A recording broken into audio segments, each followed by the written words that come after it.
Kinilala sa kauna-unahang Perpetualities Choice Awards ng University of Perpetual Health System Laguna ang ilang kapuso personalities at programs. 24 oras ang nagwagi bilang Best News Program.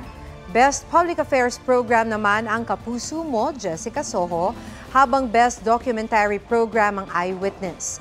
Best Game Show ang Family Feud at Best TV Program ang Pepito Manaloto. Dalawang kapuso personalities naman ang pinarangalan.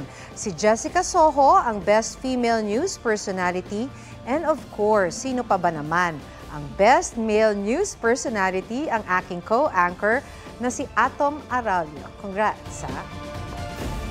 Huwag magpahuli sa mga balitang dapat ninyong malaman.